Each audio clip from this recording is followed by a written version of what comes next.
All right, my name is Rich Schmidt. We're here with Mike Pasquarelli. It's January 22nd, 2025. We're at White Rose. And Mike, thank you so much for joining us today. Yeah. First question to get things started is why wine? Why wine? I want to say it happened to me in my late teens, but I can't necessarily say that was a definitive moment. When I was 17 in high school, I did a foreign exchange program. Junior year of high school, moved to Italy. Ended up being in the city of Turin during the Winter Olympics. It was a major change from where I grew up, which was San Diego, California. And at first it was, a big culture shock, learning a new language, being in a new city, being in a city after coming from the suburbs. And, culturally, one thing led to another, and eventually, wine was there, as it is everywhere in Italian culture. And I didn't know it at the time, but, it was an interest that started to build and build. And I always remember, one of the first things I really remember about wine at a young age was being in the Piedmont in Turin, and someone had told me, oh, this is the place where Nebbiolo is grown. This is the king of wines and the wine for kings. And I thought it was a little kitschy at the time because I didn't know anything about wine. Just, your typical red or white wines. But it really stuck with me. And, going around Italy, we'd have the classic Piemontese varietals, whether they be Barbera, Dolcetto, Nebbiolo. And it really resonated with me. And at the time, being a 17-year-old, I didn't think much of the wine, and qualitatively speaking. But then returning back to California and, still being underage, but still interested in wine, seeking out good Italian wine. And, I remember when I first saw the price tag of what a Barolo goes for, I quickly realized, oh yeah, this is a serious wine. And after returning, I was only in Italy for high school for a semester, so I returned my senior year and hadn't really thought about wine at that point. Decided where to go to college, and coincidentally, I went to Sonoma State. So then this is kind of like the second part of my coming into wine without realizing it, was now I'm surrounded by a great California wine. And eventually turning 21, activity that you do in Sonoma is you go barrel tasting, you go wine tasting. And at first, I didn't really think much of it, but one thing led to another, and the more and more California wines I drank, the more and more Italian wines I sought out, the more and more I found myself becoming involved in wine. And it was only just a hobby, it was only something that, was of interest to me at the time. When you're 21, 22 years old, about to hit the world, not knowing what you're going to do, wine was the one thing where I found myself, interested in and wanted to research more, wanted to read about it, wanted to learn more about it. And I was going to school for global studies. And so I was really big into traveling. Really wanted to go do more study abroad, so I did another Italian foreign exchange program when I was in college and went to Florence this time, but found myself always returning to Turin because that's where a lot of my high school friends were when I was there previously, and so I found myself a lot of the times leaving Tuscany to go to Piedmont almost every other weekend, and just being back surrounded by the Italian culture of wine. I visited a couple wineries while I was there, none that I can truly remember were life-changing, but kind of started getting the gears turning on like, wow, this is really cool. This is really fascinating. And returning back to California after that study abroad in college, I thought, what next? So did what a lot of international studies people do, and I joined the Peace Corps.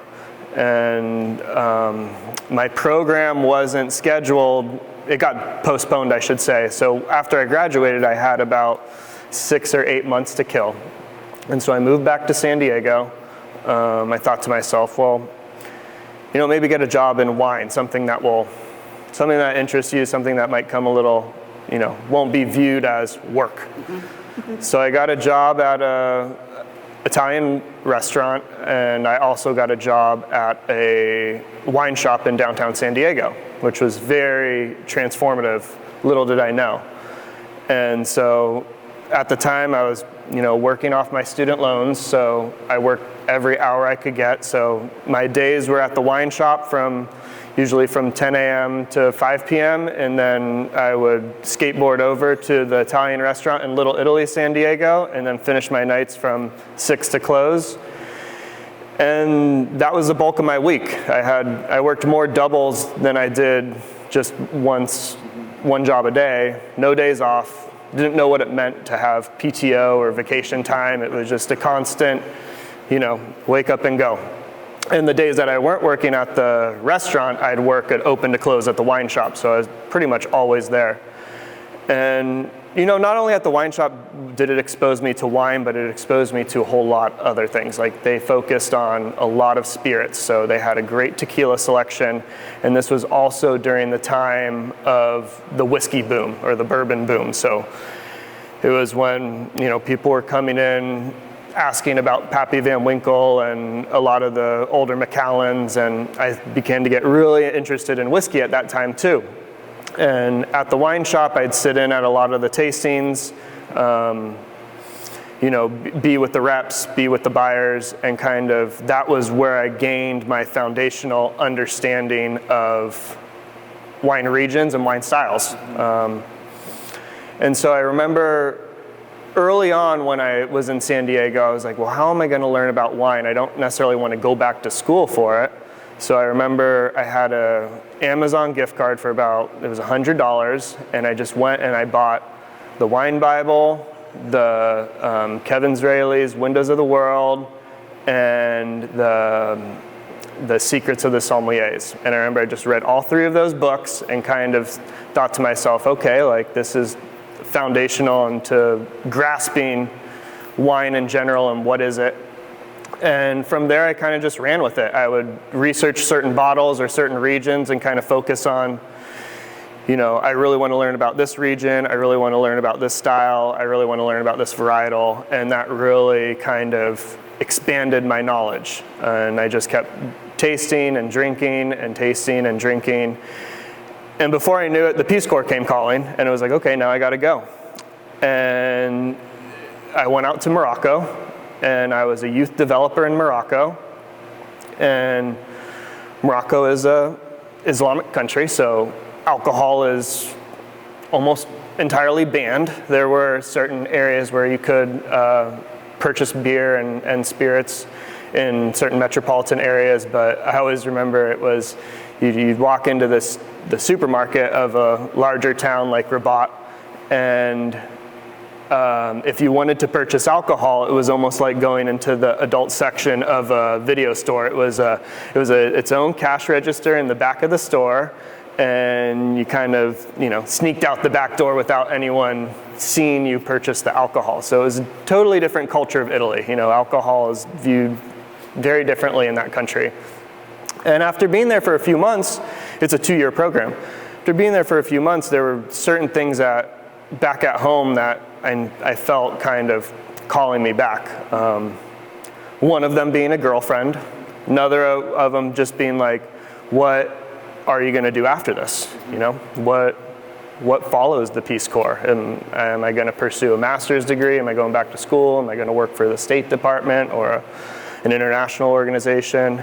And all those did interest me, but I do remember asking myself that one old question of, if you could do anything for free, what would you do? And I remember the answer was wine. And that's where I told myself, okay, let's get back to, studying about wine. And it was one of those things too, where I was like, maybe I'll do the quartermaster sommelier. So I started studying for that. And I remember doing the introductory level, which is, everyone probably has their different experience, but I remember they were almost like holding your hand, walking you through it. Very, very basic stuff. And I didn't feel like I was getting what I wanted out of it. So I took the introductory course, but decided not necessarily to pursue it. So I got back into restaurants. I went back to the wine store I was at, and at this time, I had been moved to a manager and a buyer. So at this time, my second time around, I was now, helping make purchasing decisions for the wine store, which, really constantly evolved my knowledge of not only wine regions, but producers. And so I started getting really in touch with, certain styles, and worked there for a couple years. And then I remember being at the wine restaurant, and I remember when a sales rep came in one time and they were doing a tasting with a staff tasting. And I thought to myself, wow, that's gotta be a pretty cool job. You just go around and you sell wine. So why not? Let's try it out. So I applied for importer distributor in San Diego and got the job. And boy, was I terrible at it. I could not sell wine at all in that aspect. I mean, I thought being on the service side of it and being in the retail shop, like I knew how to talk to the consumer about it. But when you're talking to wine buyers, especially people you're not familiar or you don't know, you're building relationships with them, and it definitely takes a certain personality. You can know everything about wine, but you could be a terrible salesperson. And I think that at that time in my life, I really lacked the communication and the relationship building that it took to be successful as a sales rep. And I did that for, I want to say about a year. I don't even think I lasted a year, but it was just one of those things where it just, you definitely hear a lot of no's from people, a lot of rejection, a lot of going back out and starting from scratch again, trying to get your wine out there. But the thing that I really did take away from it was a great book, and it exposed me to a lot of great Italian producers. It was 100% Italian producers. And so I got to work with, some great Barolos, some great Brunellos, and it was just sad because there was a part of me that was, every time I would go to an account, I'd be like, why are you not buying this wine? Like, this is amazing. But at the time, San Diego was also, it was the height of the craft beer movement. And I just remember thinking to myself, like, I could walk into this store and probably sell a $20 IPA, but I can't even sell a $20 Chianti. Like, people were just focused on beer or California wine. And being in California this whole time, I realized, or I hadn't realized at the time, but there's, California drinks California. That's what they do. Like, I was exposed to a little bit of French wines as far as Bordeaux and Burgundy is concerned, and a little bit of Italian wines with the well-known regions. And when it came to Australia, it was pretty much just like a handful of producers. And I got to know Napa Valley really well. I got to know Sonoma really well. I got to know the Central Coast producers pretty well. And I thought to myself, what am I doing selling this wine if I'm not that good at it? Like, how is it, like, can I be a part of making it or be a part of the production side of it?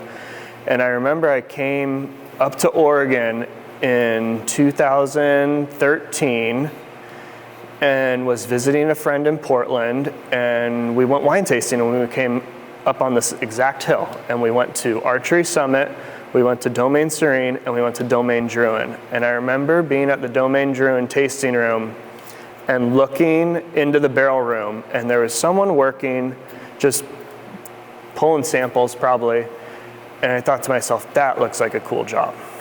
That, like, just what they're doing right then and there, like, I'd like to do that. And so I remember the following spring, I was thinking, okay, well, do I go back to school, go take out more student loans again? What were the schools where, you could go to Cal Poly, you could go to Fresno, you could go to Davis, Washington State. There were a handful of schools with viticultural enology programs. And I remember thinking to myself, well, it also is a second degree, so that kind of makes things a little bit more tough. But I thought to myself, well, why don't I just apply to be the bottom rung at a winery? I didn't even know that winery internships were a thing, so I looked up, how to get a job at a winery, and sure enough, Wine Jobs pops up. It's the first one that pops up always. and I started seeing a couple wineries in Sonoma, and some reputable ones, so I started reaching out to them, and a lot of them were like,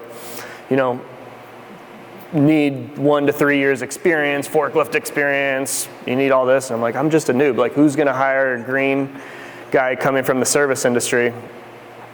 And lo and behold, I reached out to Costa Brown, and they got back to me right away. And having still connections in Sonoma County, they invited me in for an interview. So instead of doing I don't even know if I guess we could have Skyped at the time. That was a thing. But I just went up to Sonoma because I wanted to just get away and visit my friends in Sonoma. So I was staying at my old college roommate's house in Cotati and checked out Costa Brown. And this was when they first moved into their new facility too. So they had been working in Sebastopol and then moved into the Barlow, into this brand new facility. And I remember the interview went really well. I met with the assistant winemakers at the time and the cellar master. And they pretty much just said to me, the job entails just scrubbing drains. That's what you're going to be doing. How do you feel about scrubbing drains all day? And I knew in my mind, I thought to myself, well, if you got to start somewhere. And I definitely have an appreciation for people in any industry who have worked every aspect of the job, working their way up. And so I was into it. I said, yeah, I'll do whatever it takes. And on my drive back into Cotati, which from Sebastopol to Cotati, it's not that far of a drive, but got the phone call saying, oh yeah, we'd like to bring you on this harvest. Cool. So pretty much kind of wrapped up my San Diego life and started my move back to Sonoma. So that was really cool because it was a place that I was already familiar with. And I was excited because I was working at, a really pretty nice winery. And showing up there was about 14 of us, interns. And they started saying all these numbers to us, like, we're going to be doing this much tonnage, we're going to be working this much. Didn't make any sense to me. I was like, whatever, let's see how it's done. And it definitely was, got me into shape, because once harvest did eventually start, once fruit started coming in the door, we were working, I want to say 16 to 18 hour days for 3 weeks straight. They weren't doing split shifts. It was just all hands on deck from beginning to end. And it was pretty intense. And it was, you'd see your colleagues around you start to get fatigued and, start to kind of almost lose it a little bit. Saw some people cry and break down. Saw some people make some mistakes as far as taking the back clamp off a tank or something like that. But it was great because they taught me the foundational cellar skills. And I joke around with people because I've met so many people who have interned at Costa Brown, and I call it the KB farm system, because there's so many people who go on to be successful in the wine industry after working there. And I think it's great that they not only bring on newbies and will hire someone regardless of if they have winemaking experience or not, but they do a really good job at just, training you to be good in the cellar, hygienic, and to kind of show you the understanding of, this is what it takes to make top quality wine. As harvest kind of dwindled out, people were starting to be let go, as naturally that happens during harvest. And I was fortunate enough for them to offer me to stay on during the winter for their bottling. So I stuck it out post-harvest, where I was there for the racking and the blending and the bottling from December, January, February. And I knew at the time, this is a really cool place, and I really enjoyed all my colleagues, and even to this day I'm still friends with most of those people that I worked with that year. I thought to myself, I can be making Pinot and Chardonnay here, and if I stick around I'm going to make more Pinot and Chardonnay, but since I don't have an education or formal education in winemaking, I think it would be best for me to kind of branch out and work at a place that does more varietals. So I took a cellar hand position at a winery in Sebastopol that did a little bit of custom crush, but if I remember correctly, they worked with about 15 different varietals. So it was exactly what I was looking for. And it was a great facility, very highly efficient, and they kind of trained me on like, this is how a high functioning winery will be when you have so much going on as far as different labels, different styles, the custom crush aspect of it. I got to work with third-party winemakers coming in and kind of showing me their style or their techniques and whatnot. And that was a great learning experience because eventually I was in the cellar and I knew to myself, okay, I can either stay in the cellar, and that trajectory usually goes on to be cellar master, and then that trajectory usually goes on to be assistant winemaker. But I knew that without a scientific background, I wasn't really going to understand the science behind it. So a year in, the lab tech and enologist, she had moved on to another job, and instead of hiring outside, they just asked me, they're like, Mike, do you want to learn the lab? I was like, perfect, great. Yeah, so the assistant winemaker at the time, she kind of took me under her wing and showed me everything from how to run a spec, how to do AO, how to kind of do all the basic lab work that you do in a winery, and kind of got me first thinking into, okay, not only that, but then how do you organize this all? So I started working with Winemaker's Database, which is one of the many winemaking softwares out there, and kind of grasping like, okay, this is how everything is, set in motion for the year-long production of wine. And it was really cool because I'd like to say that both Costa Brown and Brack Mountain, that was the winery that I moved to next, they both kind of took a chance on me, knowing that he has very little experience, but he's willing to learn. And I spent a couple years there at Brack. I was there for the fires. I remember the fires quite distinctly because coming from Southern California, I dealt with growing up around fires and thinking to myself, like, I want to get out, like, I don't want to be around this smoke. And the fires hit the Bay Area, and I remember waking up, that it was early October, and all our Pinot had been picked. And I remember my friend had called me at like 3 or 4 in the morning, and I was living in Cotati at the time, small town just next to Rohnert Park off the 101. And he was like, we got to go. My friend on the phone, he said, you have to evacuate, pack your things. I was like, what are you talking about? And I look outside my bedroom window, and sure enough, there's bumper-to-bumper traffic at 4 in the morning on a road that doesn't really have traffic. So I thought to myself, yeah, something bad going on. So I remember calling the winemaker and being like, are we still doing this? Is this still a thing? And sure enough, we were okay. We were unaffected. We weren't in the area of Santa Rosa that got hit the hardest, which we did have colleagues who lived in Santa Rosa right next to Coffee Park who had it way worse than people in Sebastopol and Cotati.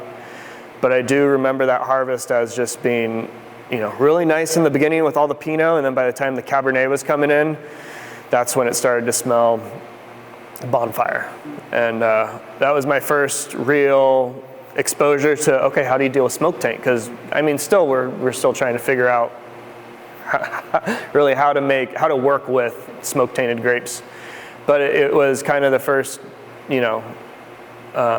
personal experience that I had where it was like, maybe it goes away, maybe it's not in the grapes. But the one thing that I did learn is that, it can hide itself, but eventually those smoke flavors do come back out, which, is quite scary when you're thinking about a whole vintage being ruined by smoke. Throughout this whole time in Sonoma, people had always told me, oh, well, are you going to harvest hop? Are you going to go down to Australia or South Africa or South America? And at the time I was like, no, I just want to focus I'm really happy being here in Sonoma. I want to focus on my career here and kind of do what I'm doing and kind of work my way up there.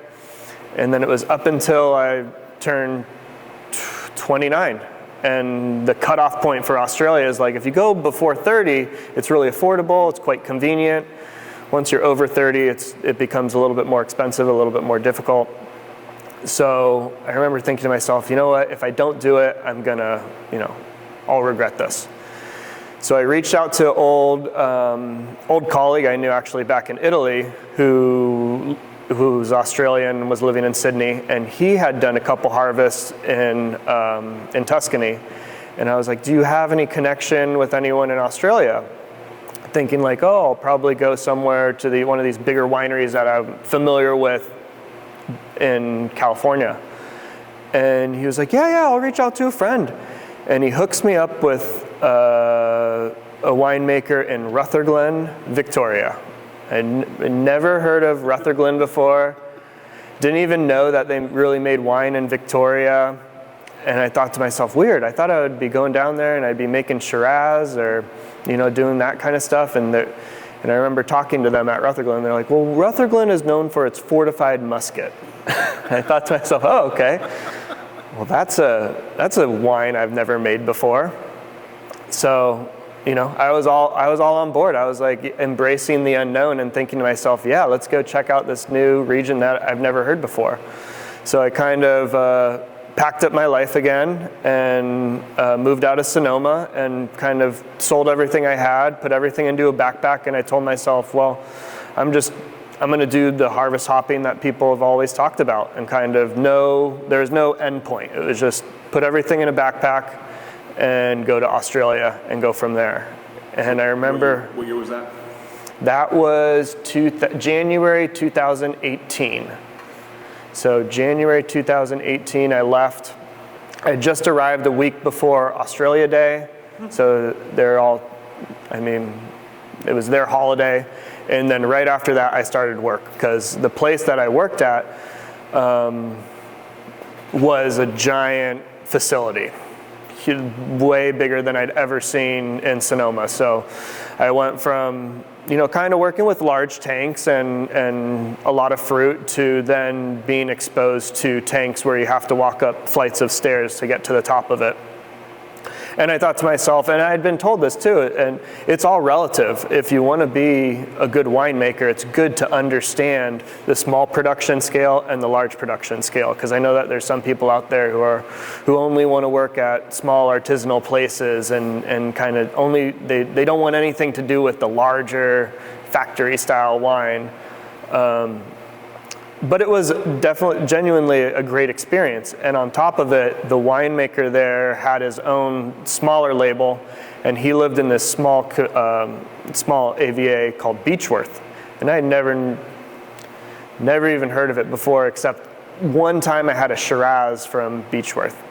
Little did I know, it's one of the top Chardonnay producing regions in the world. And at that point, I wasn't too big on Chardonnay, I would say. And my whole kind of perspective on Chardonnay got flipped upside down. And I went from, rarely purchasing or drinking Chardonnay to that's kind of what I focused on. So I got really into Chardonnay down in Victoria. A lot of the friends I met were either other interns from France or other somms from the cities in Australia. And they kind of showed me, here's some cool wineries you should go check out. So the harvest was long. It was from January to May. And we did everything from fortified muscat to 1-ton Chardonnays. And it was a great experience because not only was I doing a lot of cellar work, but they also had me running their little lab. And so it was definitely a well-rounded experience.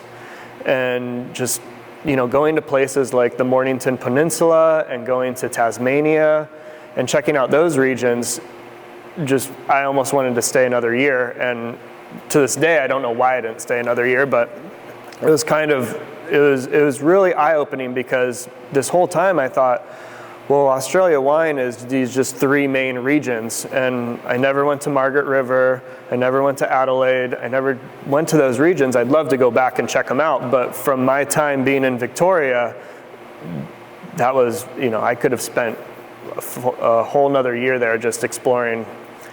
And so that's when I knew, okay, maybe the next place, let's try to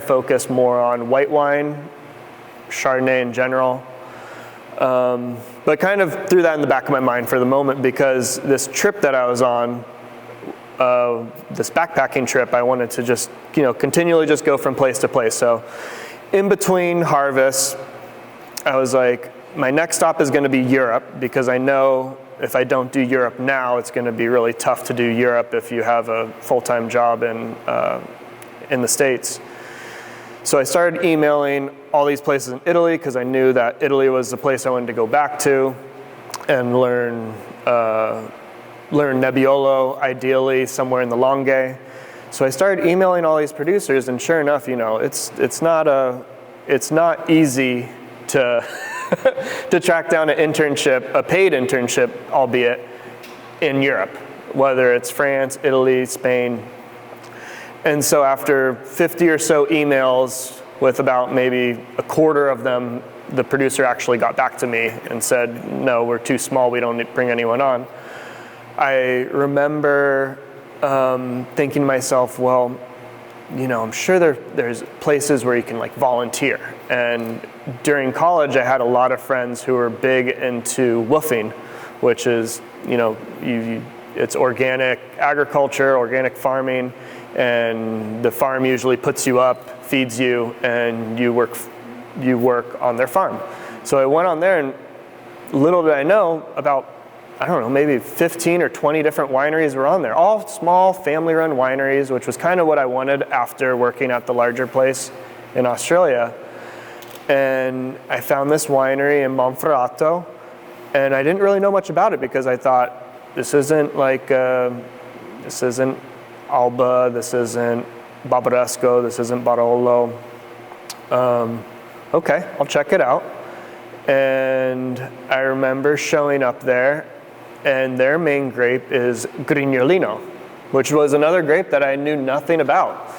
And I'm thinking this whole time, I'm going to go back to Piedmont and work with Nebbiolo, and they didn't touch a single Nebbiolo grape. They did a lot of Barbera, which not everyone, but most people in the Piedmont work with Barbera. But yeah, they focused on Grignolino, Barbera, Fresa, which I didn't really know much about. And they did a little bit of Chardonnay and Pinot Noir as well, and a sparkling wine. And I only had enough time to be there until the end of September, because without a proper visa, you're only there for 90 days. So my 90-day limit was running out, and unfortunately I had to take off before harvest was complete, but I spent a good chunk of August there, kind of helping out around the house, helping out in their gardens, helping out with their new vineyard. And it was a real different experience in the sense that I had just come from all these wineries where harvest is this main focus is, you are working from the time you wake up to the time you go to bed, work. And then I show up at this small place in Italy, and we did a lot of work. I'm not saying we weren't working, but it would be like, okay, I'd wake up early in the morning and I'd be like, let's go out to the vineyard, because this was the type of place where your harvest was, you would pick grapes all morning into the late afternoon. You'd all stop for lunch, eat together, and then at nighttime or early evening, you'd bring the fruit back to the winery and you'd process it, and that was it. There wasn't intensive cellar tasks. It was mainly heavily vineyard focused. And I remember when the weekend hit, and they say, okay, well, do you want to go to the seaside? And I'm like, what do you mean? It's the middle of harvest. And they're like, oh, it's fine. We'll just start back up again on Monday. And so yeah, we just took a weekend trip away. And it didn't cross their mind like, this is going to ruin harvest, the wine's going to be terrible. They just, they definitely know how to have a work-life balance during a very stressful season.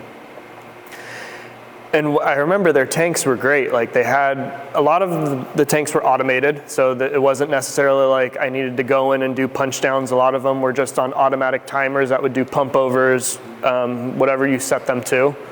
And then they had a tiny press, and that's where we pressed the Chardonnay and the Pinot for sparkling. But one thing that kind of blew me away is they didn't press their red pumice.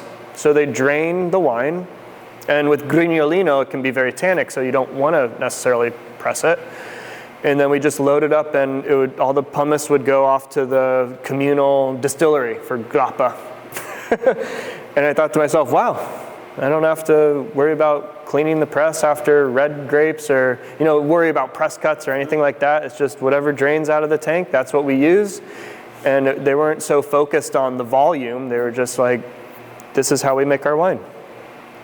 And it was just, just a totally different perspective on, we're all doing the same thing as far as winemaking goes in different regions, and everyone's playing by a different rule book. No one's doing the same exact thing as the next guy. And I thought that was just so fascinating, going from region to region and just, going there with a clean slate. A lot of people will get irritated if they hire interns, and they'll always say, well, at the last place I was at, we used to do it this way. And it's like, honestly, most of the time they don't care. Like, they do it their way, and that they're happy with it.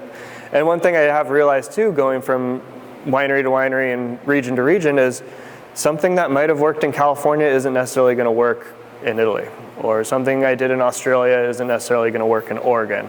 And that's always tough to wrap my head around, because there's certain techniques or certain things that you learn, and then you think, well, yeah, it's totally different. The fruit is totally different, and the way that you're approaching it needs to kind of be different. So Italy, unfortunately, wrapped up sooner than I wanted it to, and I thought to myself, I'm definitely coming back. Like this is a spot that I'll be back. Even though I wasn't paid, I got a housing for free, all my food was for free, and then at the end of harvest, the father of the family, the winemaker, he bought me a pair of boots. And I was like, well, I'll call it even. Thank you for the boots. I had a blast. And after that, my next, break in between harvest, I thought to myself, well, what am I going to do now? So going from, small outskirts of Turin, small town, thought to myself, I'm gonna go to New York City. And a very good friend of mine, he had been living in New York for years, and it was quite rare to find someone with a spare bedroom.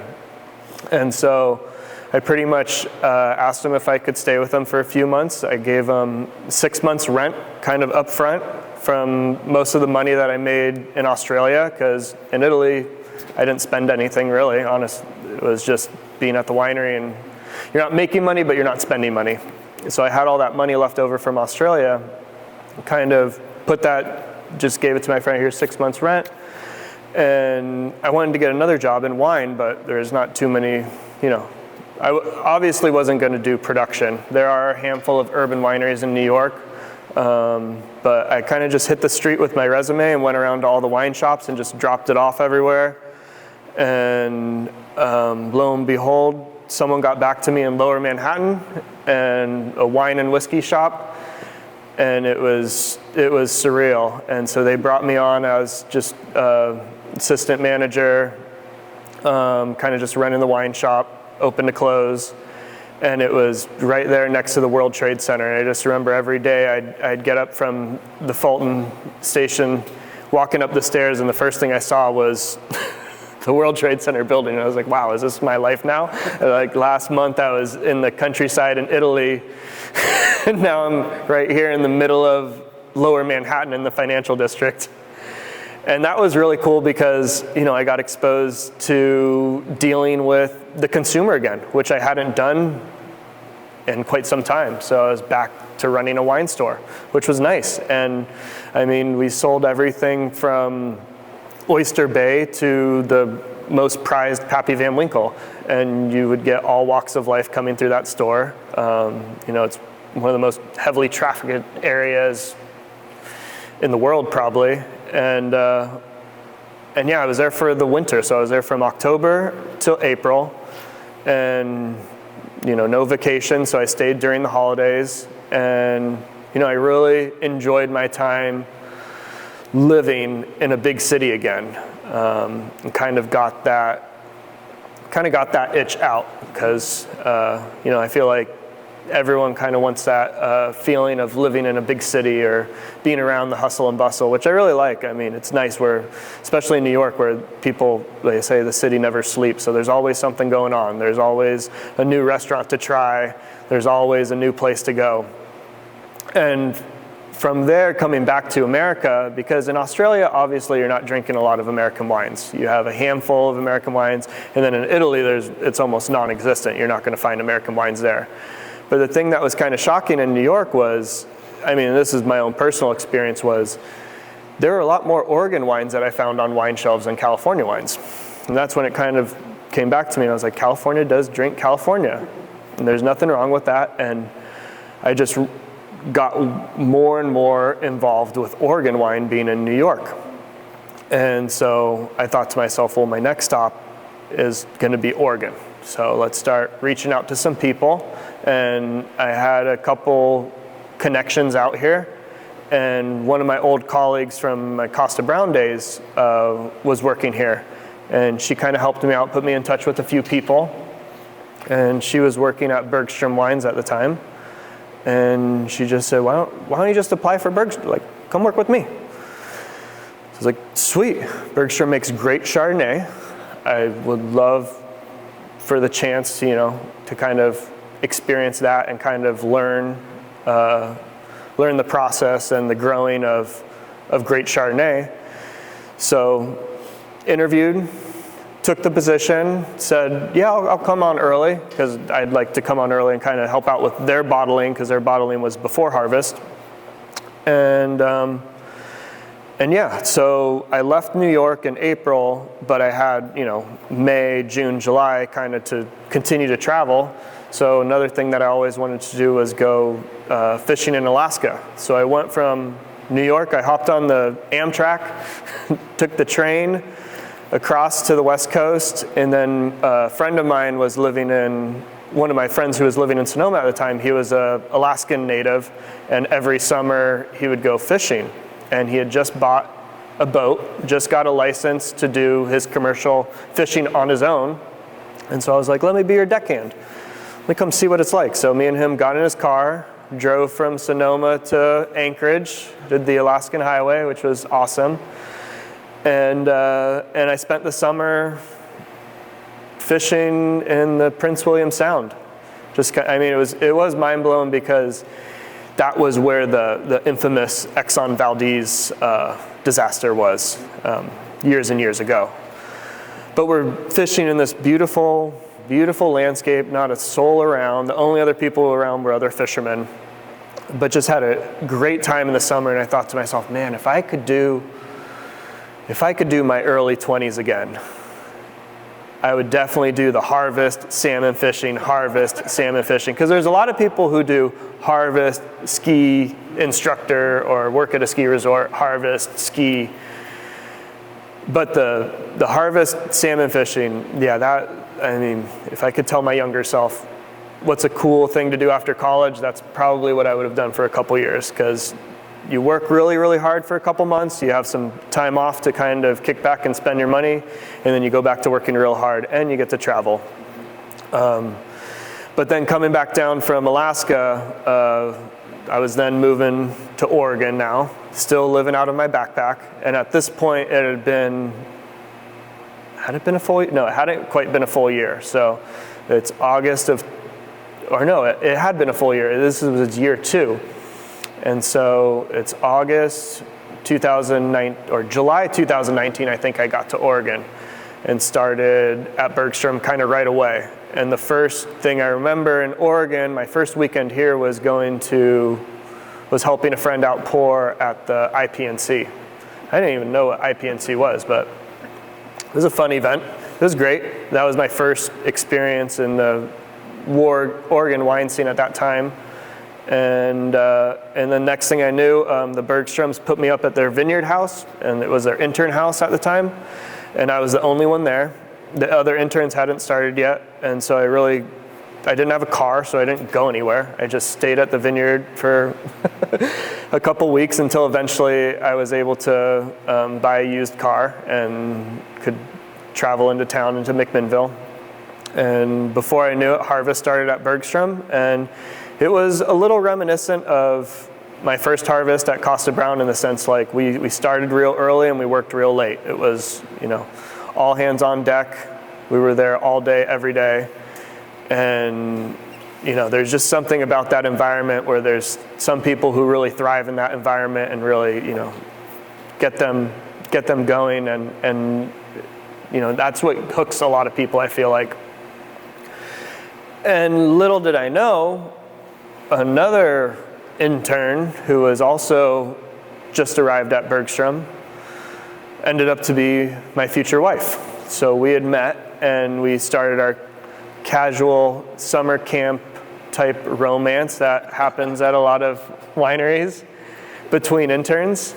And in my mind, I'm like, well, I'm going back to Italy after this because that was kind of my focus.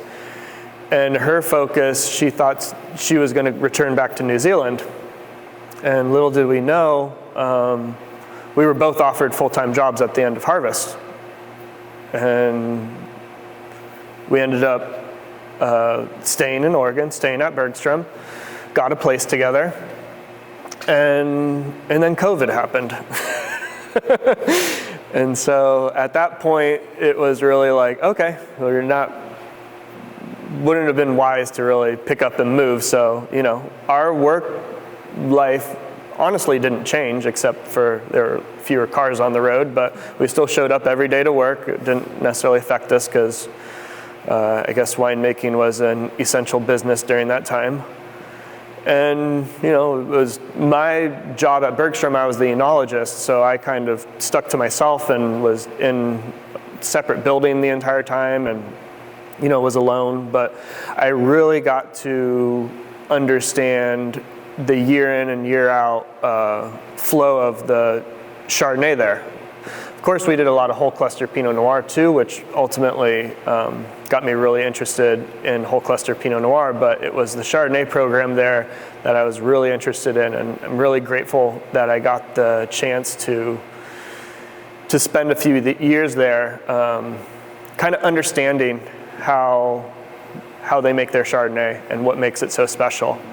And as years went on and both Maddie and me were at Bergstrom, I knew, well, this, I probably should jump ship and we should probably do our separate thing, because that was a time where everyone was like, well, I don't know if it's the smartest thing working with your significant other. Those people were wrong. We worked great together. We were, it was definitely a situation where we both really thrived. Like, we didn't necessarily get on each other's nerves. We were very open and transparent and can communicate without causing drama. But there still was this feeling of like, well, I should probably go do something else. And she stuck around, and she's now been promoted to the winemaker there, which she definitely deserves, and is just, doing a stellar job over there at the moment. And I jumped ship and joined a friend of mine, worked at Fela in California, and had told me, oh, well, Fela's looking for someone to help out with their Oregon project due to a vacancy. So I did my next harvest after working at Bergstrom. I worked at Fela for a little bit, and that was during a transition when they were moving from the Zenith Vineyard location up to the Patton Valley location. So harvest 2022 had its own challenges in and of itself, a very late year. But my harvest was a lot of back and forth between Salem and Gaston. And Fela was great because it's a very no bullshit approach. It's very, 100% native, very little intervention done to the wines, which is a great style, and you really get to know the vineyard doing that. And it was a great time, and I got to work with some two close friends of mine who were working on their side label at the time, but were brought on as the interns. And so it was kind of just going to work and being with my friends and making wine. And it was definitely a worthwhile experience. A lot of long nights, a lot of long days.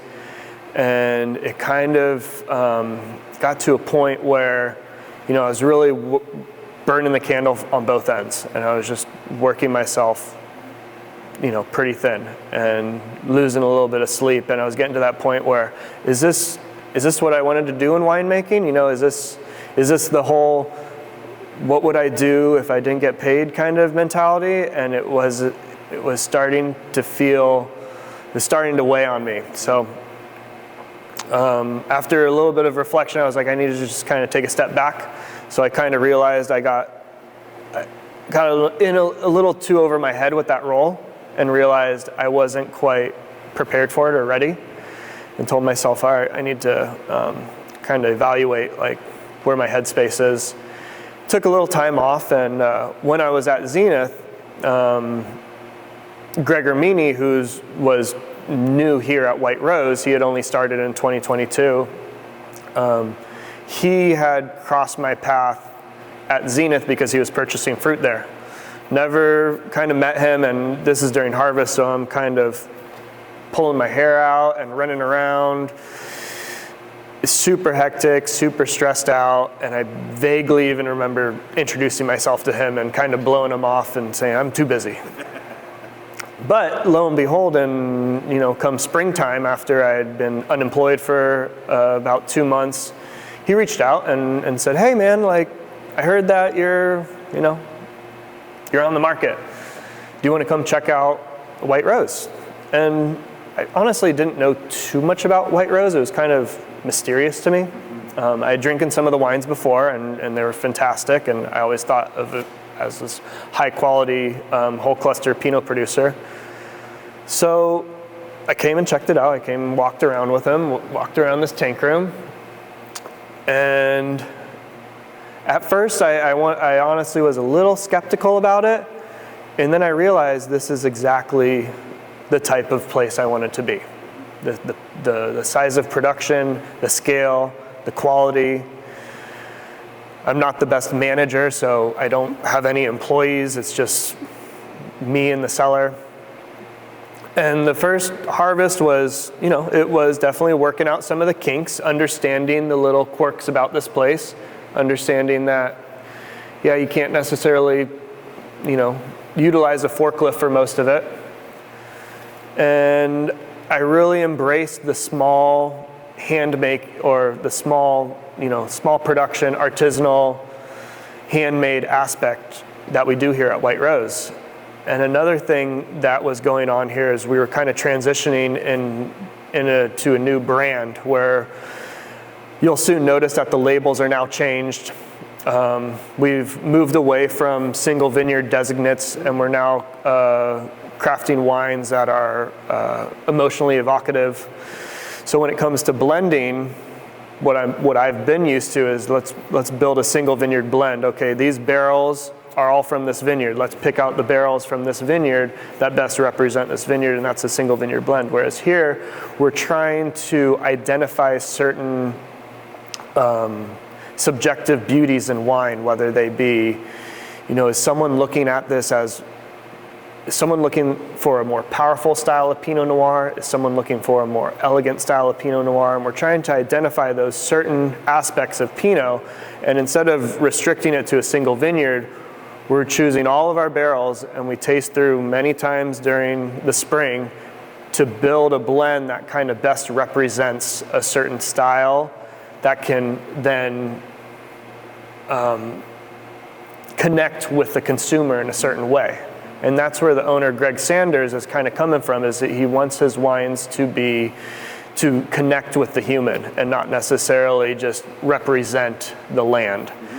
So we have a couple of different programs here, where we also have a series or a set called the Explorers, where we do a different experiment every year. And I always find this fascinating. So every year we have to think of a new experiment. And it's always interesting, and it's a little tricky with logistics, but we've been getting it done, where we'll we'll do multiple fermenters, try to keep everything the same, come from the same source, and have one limiting different factor.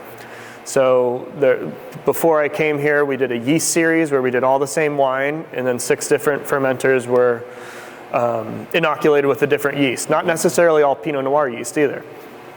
And it was really cool to see the differences, because at the end of the day, I'm kind of like, if you want to do a natural ferment, that's cool. If you want to inoculate, that's cool. But I never sat down with a glass of wine and been like, this wine is inoculated with yeast. Like, that doesn't really strike me. But it did, with this experiment, show me that what the differences of yeast or the fermentation kinetics can do to a wine, and how the yeast can kind of influence that style. And then the next year we did soil and clone, which was also cool, because I'm still trying to wrap my head around the Willamette Valley, because it's huge when you think of it. Like, I mean, you go to a place like Burgundy, and I always remember it's just like one long vineyard just along a hillside, and you're just driving down the road, and it's just like vineyard, vineyard, vineyard, vineyard, vineyard.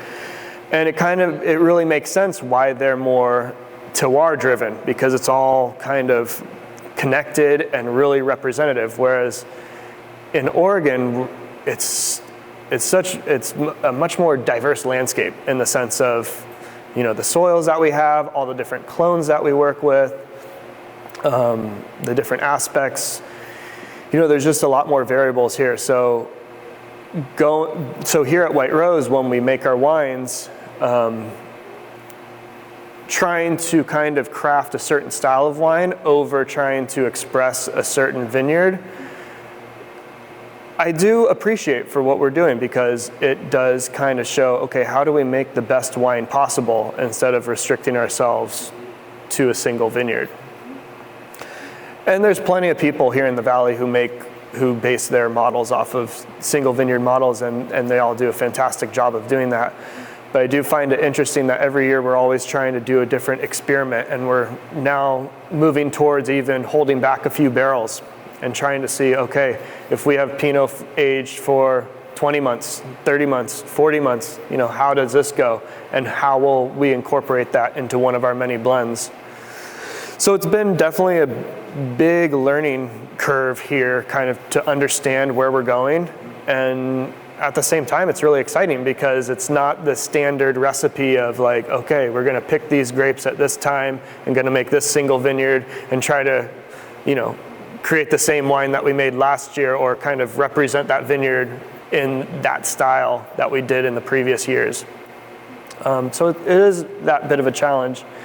On top of that, we're also doing Syrah and Chardonnay, which historically hasn't really been done here, so it's a whole new endeavor. They have done Chardonnay here, I want to say a few years before I was here, but we don't even have a Chardonnay, we don't even have a bladder press here. So we use our friends at Durant. They let us use their bladder press when we do our Chardonnay pressing. We'll press to a porta tank, and then we'll bring it up here and do all the fermenting and aging up here. But yeah, this winery was built as a red wine winery, and it's just been it's definitely been a fun ride, kind of taking it all in, and kind of understanding the little quirks and intricacies of this winery. The winemaking here is great too, because I call it winemaking by committee, where we all kind of, there's myself and then the 2 Gregs. So there's Greg Ermini, who's the operations lead here, and then there's Greg Sanders, who is the owner and has, this is what he has built and his whole vision. And so when we make decisions, it's definitely communal. It's not necessarily one person saying, this is how it's done and this is how we're moving forward. So it's always nice to just, bounce ideas off of each other, kind of decide like, okay, what worked, what didn't work. And so we're constantly evolving in the sense of, how do we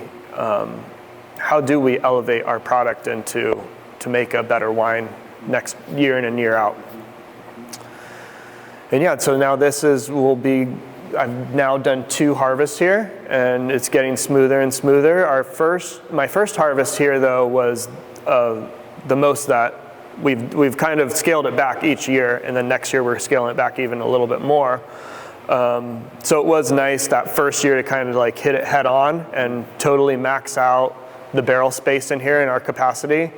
And now understanding the logistics, it's going to be, not as rocky moving forward, I hope. All right, that covers a lot. That's an excellent story. I'm going to back up for a minute. You mentioned Costa Brown in the interview there and being told that your job was going to basically be scrubbing drains. So I'm curious about taking on a job like that where there's no glamour and you're not really doing anything towards that could be considered winemaking at that point. How did you enjoy the work, and how did you sort of stay motivated on coming to work when you knew that was kind of the ceiling for the moment? I mean, when you work with such great people, I think it's motivation in itself. If you show up to a place and you don't get along with your colleagues, or there's drama, or you're just not enjoying the vibe or anything like that, it's tough to be there. But when you show up and the guy next to you is working harder than you, it kind of motivates you to kind of, step it up. And we were all such close friends too. Working in an environment like that, we all kind of still keep in touch. And, like I said, like a lot of people who come out of that winery move on to become very successful in this industry.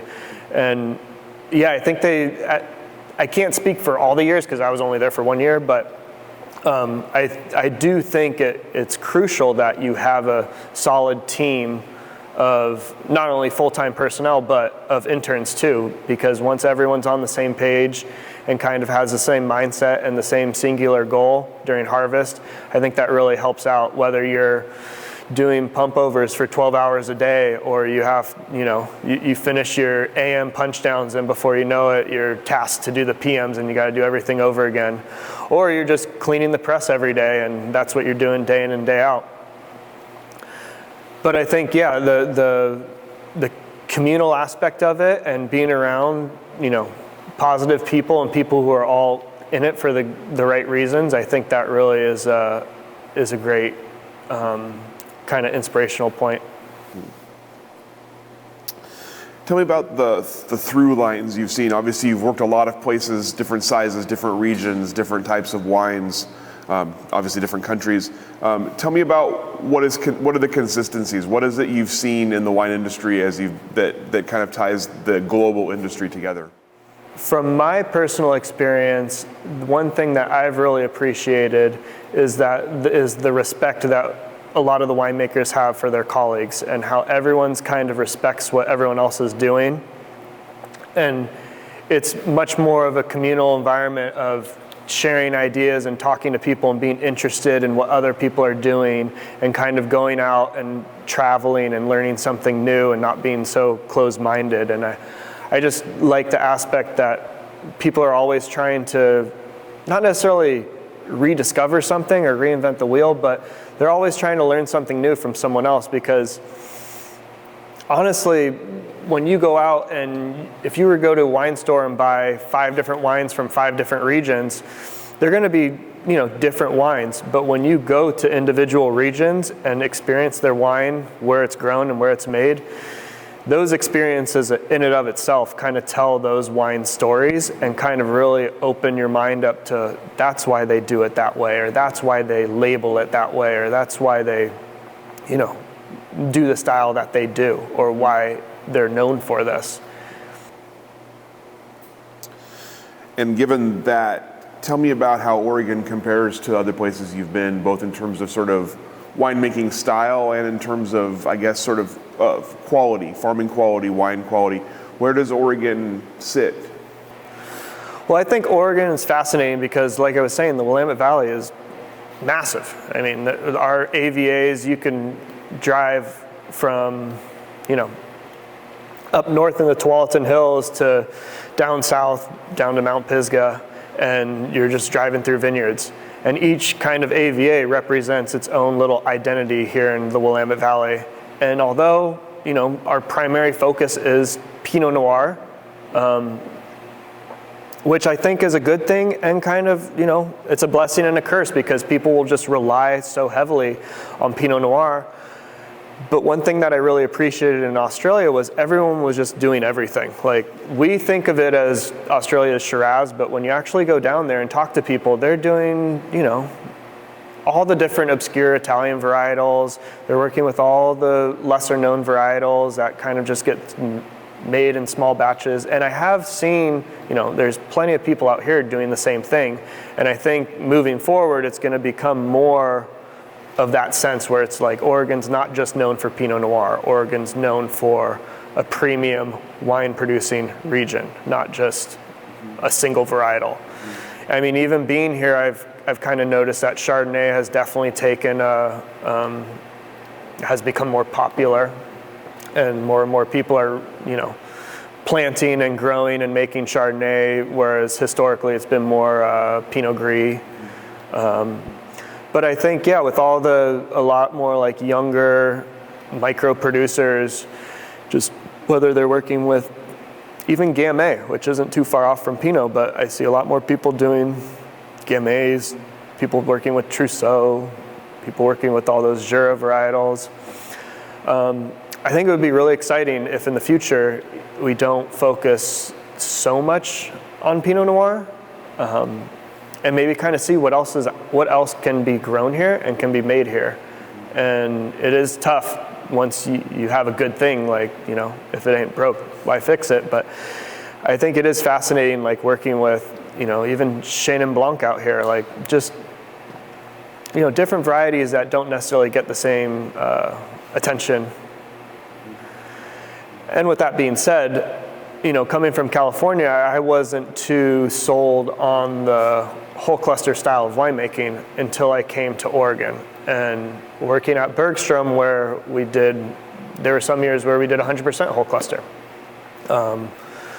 And then now coming to White Rose, and Phela was heavily whole cluster as well, and then White Rose is whole cluster. So I've really learned that, no, not every vineyard should be done whole cluster. Like, it's not, I don't think you can make whole cluster, or a Pinot's potential is, can be reached by only doing whole cluster. I think there's sometimes you should destem, sometimes you should do whole cluster. But one thing that has definitely opened my eyes is the success with the whole cluster that we make here. And it is, it's some superb wine. So obviously, production has been sort of the through track for you. You've taken some diversions along the way back into retail and things like that. With production, winemaking specifically, what are some of the unique challenges of being a winemaker? What are some things about winemaking that maybe aren't obvious to the outside world that are things that you have to focus on or think about? Well, I never knew I'd know so much about plumbing and electricity. Because when you work at smaller places that don't have maintenance teams, when something breaks, it's learn how to fix it. And so in my earlier days, I learned a lot about how to fix certain things in the cellar, whether it be a pump or hoses or this or that.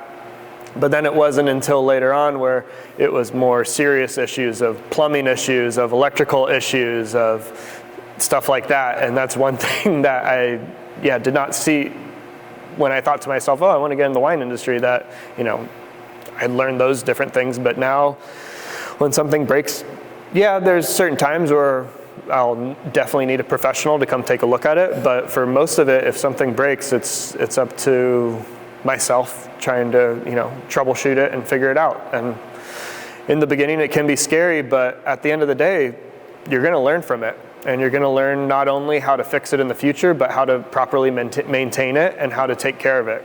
Because one thing I'm kind of shocked at working from winery to winery is the negligence that some sellers have with their equipment, and they just don't properly maintain it. And it can be costly. It can be very expensive if you're not doing certain things to certain pieces of equipment. So definitely, it's not all just working with grapes and bottling wine. It's definitely a lot more to it. And then on top of that, there's being at a small winery now, there's the sales aspect of it. So I find myself coming around full circle doing sales again. So whether we do a wine club event here or a dinner or me actually going out to accounts locally and pouring wine, it's me now kind of hitting the road again. But with that brief stint as a sales rep, I do remember a few things, and I'm not, at this point in my career, I'm not 100% reliant on that job, but going back to it, I feel comfortable now talking about the wine, especially because I'm not selling someone else's wine. I'm now selling the wine that I'm very extremely familiar with. And I like interacting with the consumer base. I know there's a lot of my colleagues out there who don't really like doing dinners and don't really interacting with the public. But for me, I always like to see someone's reaction or someone's point of view on a wine, because it always opens it up from a different perspective. And you think to yourself, when you're around a bunch of wine production people, you're always looking for the little flaws, or you're looking for this, or you're looking for that. But then when you just talk to someone who has no idea about, most anything that goes into the production of wine, and they say it from their perspective, you're like, yeah, that is interesting. You see it that way. And that helps me too when we create our blends here, where we're focusing on what are the subjective beauties of wine. What is it that connects people to wine? I'm not here to bombard you with, this is this percentage new oak and it was picked on this date and here's the TA. Like, those numbers usually just go over the consumer's head. But if you can figure out what is attracting this person to this wine? Why do they like it? Is it because someone told them they should like it? Is it because they like the label? Or is it actually because they enjoy the beverage? I'm curious about your perspective on that, having sold wine in a variety of avenues now. What does sell wine? What does attract people to wine? What has been your experience with that? I think the most important thing about selling wine is having the person understand what they like. And I think from what I've experienced is there's a lot of people out there who rely on reviews. They rely on, when I was first in the wine store, it was heavily relied on scores. It was like, you need a shelf talker, you need a number put up there, it needs to be a certain number, or people won't buy it. I remember talking to people and being like, I really like this wine, it doesn't have a score, it's a great price point, it's a great bottle, and then they look at the wine next to it with 93 points next to it, and they'd grab that bottle instead, just because they had that reassurance of someone else says this is a good bottle and gave it 93 points, therefore my money is more well spent on this bottle, on someone I've never met before telling me that this number means something. And I think once you can kind of talk to someone about what they like and find out what they're looking for in a wine, I think that's way more important than making a high scoring wine. And then nowadays it's very heavily influenced, I found, on if you're on social media, where it's if a wine's being trending, or a lot of people are talking about it online, I feel like that gains a lot of traction too.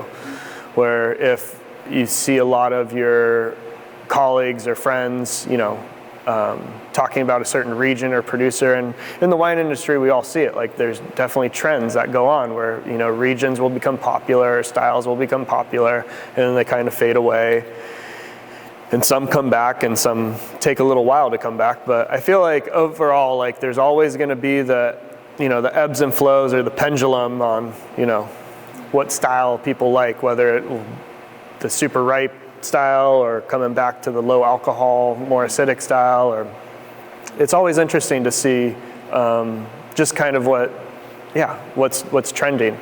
But at the end of the day, honestly, I think what's important is if you can sit down and or remove yourself from all the distractions and truly appreciate a wine for what it is, rather than being told this is a good wine from a great region and it's expensive, so you should like it. I mean, I remember being at the wine shop early on, and I would do tastings with the with the public, where I'd have 3 decanters, and I'd have like a $20 bottle, a $50 bottle, and a $100 bottle, all blind. And lo and behold, most people said their favorite wine was in the $20 decanter. But once I revealed the price points, almost every single person was like, well, could I taste the $100 one again? Just because they wanted to understand, like, why is this wine or this wine is expensive, therefore I should understand why it's expensive. But, I always say just trust your palate and go with that. You talked about Chardonnay becoming something of interest to you, and obviously coming to Oregon and its sort of rising Chardonnay star here. Tell me about Oregon Chardonnays that you've worked with, that you've tried. How do you describe sort of the Chardonnays you've made, you've worked on, and what does Oregon Chardonnay look like to you going forward? Starting off in California, I was really hit with the more richer style, the more like appley, kind of more oxidative style of Chardonnay. And I'm not saying that I don't agree when people make a blanket statement about California Chardonnay, because I feel like you're throwing so many producers off the side. Like, there's plenty of people in California who make not that style at all. But from my personal experience, that was kind of what I was exposed to, and it wasn't necessarily, something I had gravitated towards early on. And then going down, when I made my trip down to Australia and kind of being introduced to these much more mineral-driven Chardonnays, it had just, this very mouth-watering, attractiveness that just kept you going for another sip. And I just found, it was almost like this electricity in it that kind of just like attracted the palate, where you're just like, wow, there's something just zingy and sharp and great about this Chardonnay. Because a lot of people too, once they get kind of, too heavy on the reds, a lot of people like to go the opposite direction and get really into Riesling. And I know my wife, for one, she's a big Riesling fan, and we drink more. I think we drink definitely more Riesling than any other varietal at our house. But for me, it was more, I did have a Riesling a Riesling stage in my life, but it didn't stick around for too long. But Chardonnay has definitely been there since that experience I had in Australia. And then from there, my colleague who was with me in Australia, he owns a domain in Chablis. So before I was in Italy, I went to France and did a little tour of France. And he kind of showed me around Burgundy, and that kind of really opened my eyes to Burgundy as well, because I hate to say it, but we don't really we only get what the importers bring into the country and what we're exposed to. But drinking so many producers where I was like, I've never even heard this name before, I don't even know this region. Like, he was in Saint Brie, and I didn't even know that they made Sauvignon Blanc in Chablis. And so that was kind of new to me. And then I spent a lot of time just drinking Burgundian Sauvignon Blanc. With that being said, coming back to Oregon, I still feel Oregon's kind of, not only do they make a high quality of Chardonnay, but they're not afraid to push the boundaries on anything. You definitely have people here making the richer, riper styles of Chardonnay, and you have the people making the more mineral, leaner style of Chardonnay, and everything in between.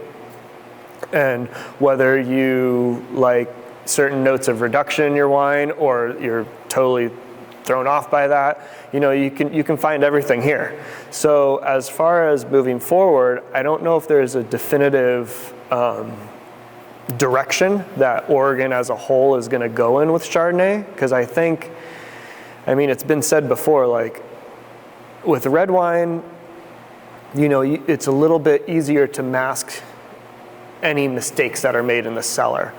With Chardonnay, if you make one little small move, more than likely it's going to be a lot more difficult to disguise it. And so the littlest things that you do to Chardonnay usually end up showing itself down the road. And that's another aspect that kind of attracted me towards Chardonnay, just because it is so delicate in that sense, and it's so versatile. You can make so many different styles of it. going up and down Burgundy from Chablis to Montrachet to Meursault, like every single one of those villages is making a very distinctive style of Chardonnay. And even within those appellations, you'll find different producers doing their own thing too. So it's not necessarily a sure shot if you're, going to one region expecting it to be a very specific way. Style can definitely differ from producer to producer. And as far as the Oregon Chardonnay goes, I only see the potential to increase. I think it's only going to get better. And I think the more time people play around with it and the more time people kind of work with it, the more different versions we're going to have in the future.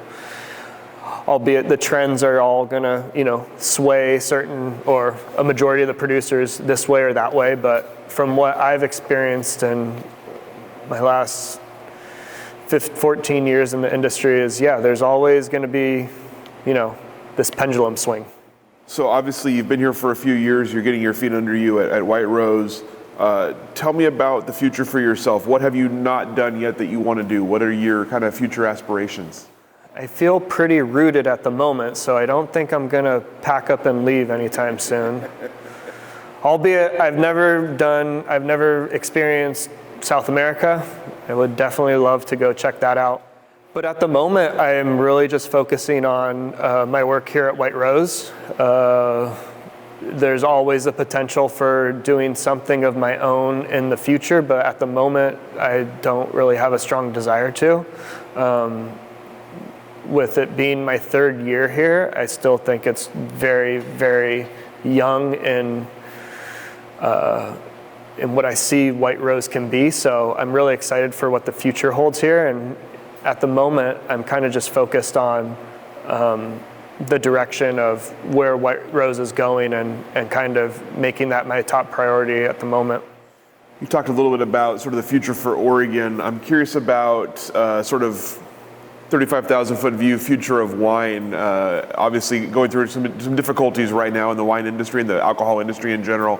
I'm curious about how you see those and about how you see the next few years to a decade sort of playing out in the alcohol and wine industries. Yeah, it is interesting in the sense of we're hitting that point where people are buying less booze and it's January. So I was just mentioning this to people the other day. Like I remember a couple years ago, you'd hear some people doing dry January being like, I'm going to take a month off. Yeah, I'm not going to drink. I'm like, cool, good for you. I don't know if you have a problem or what, but just be moderate. But now I feel like it's almost every other person I talk to is like, oh, I'm doing dry January. So it's definitely more common. It's almost like what like vegetarian and vegan was like 10, 20 years ago. I was vegetarian when I was in high school, and most people I'd meet when I told them I was vegetarian, they kind of give me a weird look and be like, what do you eat? And now, of course, now there's vegetarian and veganism is quite common that you see. So, I wouldn't be surprised if the whole non-alcohol movement grows, and there'll be places where you can go to a bar and they'll have your beer, your spirits, your wine, but they'll also have a very diverse selection of non-alcoholic beverages as well, which I think some people are really into. And I don't blame them. I'm not saying you have to drink alcohol to go out and socialize or go out and have a good time. So I just see the whole non-alcoholic industry becoming, I hope it will become something where it will just coincide with the beverage industry. And I don't necessarily think making stuff like non-alcoholic wine is the way to go. I think if you want to drink something, just drink something that's non-alcoholic. And if you want to drink kombucha or you want to drink tea or everything else that they're coming out with nowadays. But it was kind of like going back to like vegetarianism. It's like, why are you trying to make food that replicates meat? Like, why don't you just eat vegetarian food? And the whole concept of trying to make wine not wine,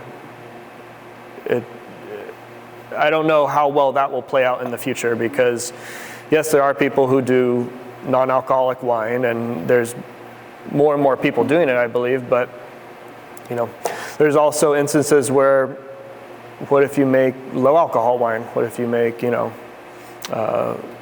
stuff that's not necessarily full strength? Which that's probably becoming popular as well too. But as much as I want to say I'm up to date with everything going on, I do kind of black out the noise, and I try not too hard to pay attention to the headlines. I'm aware of kind of what's going on and how people are now trying to diversify. And everyone's talking about doing other projects in their winery. Even before, this has no relation to people not drinking, but we're starting a new project where we're doing Manuka honey, and we're doing balsamic vinegar, just as like another side project, which is really exciting, because honestly I don't really have any experience in both, so definitely a new endeavor and new learning experience for me. But I'm honestly not too worried about it, because at the end of the day, I do think the alcohol industry will survive. I don't think wine will go away. It is a little startling when people say, "Oh, well, this generation, Gen Z, isn't drinking," but I remember when they were saying the same thing about millennials, and they were saying millennials aren't buying wine, blah. But one thing, I feel like as people get older and maybe people get more of an appreciation for wine, I think it will always be there. All right, last question for you. To this point, what is your greatest accomplishment? What are you proudest of?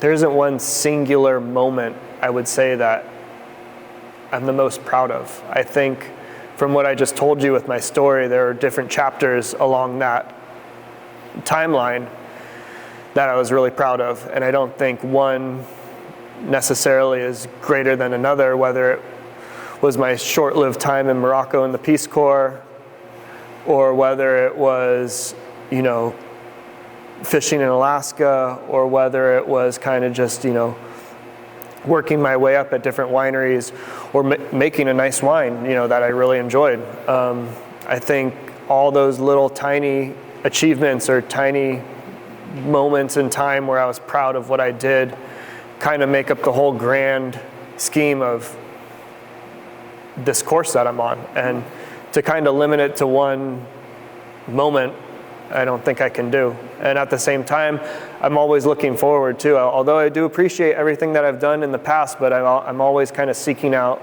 something more and something bigger and something grander. So I think the best is yet to come. That's a good answer. I like that. All right, that's all the questions that I have for you. Anything I didn't ask that I should have? Anything that we didn't cover today that you wanted to cover? Well, there's so much I could talk about. One thing I haven't quite mentioned here at White Rose that I had to kind of wrap my head around with winemaking is we do like to kind of do things a little bit differently than most wineries in general do. So one thing that one of our methods of winemaking that we do here is with our whole cluster, we'll bring the fruit in, ferment it, pretty standard. We don't add any SO2, we'll heat it.